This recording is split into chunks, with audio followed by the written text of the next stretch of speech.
അതിനൊക്കെ പുറത്ത് ആസ്വാദകർ നിന്നാൽ പൂരത്തിന്റെ ദൃശ്യ ഭംഗി നഷ്ടപ്പെടും. ഇത് നടത്തിയെടുക്കാൻ ബുദ്ധിമുട്ടാണ് എന്നുള്ള കാര്യം നിസ്തർക്കമാണ്. ഇതിന് ഇവിടെ എത്തിച്ചേർന്ന എല്ലാവരെയും ഒരിക്കൽ കൂടി സ്വാഗതം ചെയ്യുന്നു. ആനയ്ക്ക് പകരം നമ്മൾ നെറ്റിപ്പട്ടമൊക്കെ പിടിച്ച് ആലവട്ടവും ഒക്കെ പിടിച്ചിട്ടുള്ള ഒരു ചെറിയ രൂപം നമ്മളുടെ പൂരപ്രേമി സംഘം കാണിക്കുകയാണ്. രേഖപ്പെടുത്തുന്നതോടൊപ്പം ഇത് സംസാരിക്കുന്നതിന് വേണ്ടിയിട്ട് ഇവിടെ ഗുരുവായൂർ ദേവസ്വത്തിൻ്റെ മുൻ chairman Shri TV Chandramohan XMLA അവർക്ക് ക്ഷണിക്കുന്നു. ബഹുമാന്യരായ സ്നേഹികളെ, സഹപ്രവർത്തകരെ,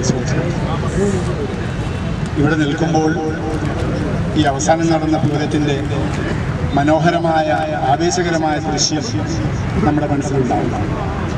അതിലേറ്റവും പ്രധാനപ്പെട്ട ഒന്നായ ഘടകപൂരങ്ങളായി പ്രവർത്തിക്കുന്ന ക്ഷേത്രങ്ങളിലുമൊക്കെ തന്നെ ആനകളുടെ സാന്നിധ്യമുണ്ടായി.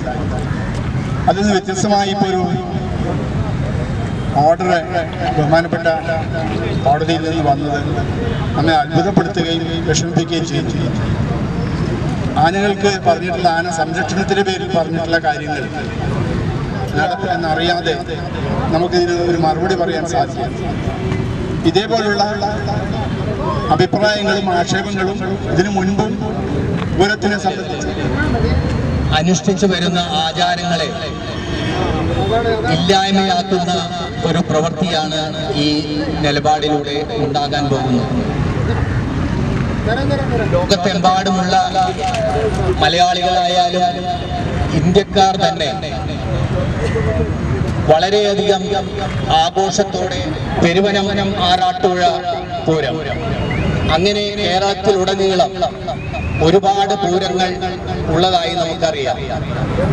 പക്ഷേ ഈ നിയമം വന്നതുവഴി ഇത്തരം പൂരങ്ങളെല്ലാം തന്നെ ഇല്ലാതായി പോകുന്ന ഒരു സ്ഥിതിയാണ് ഇന്ന് നിലവിലുള്ളത്. അതിൻ്റെ കോടതി എടുത്ത നിലപാടുകൾ കുറച്ചുകൂടി സമവായം ഉണ്ടാക്കേണ്ടതായിരുന്നു എന്നുള്ളൊരു തോന്നൽ വിനീതമായി നമ്മൾക്ക് ഉള്ള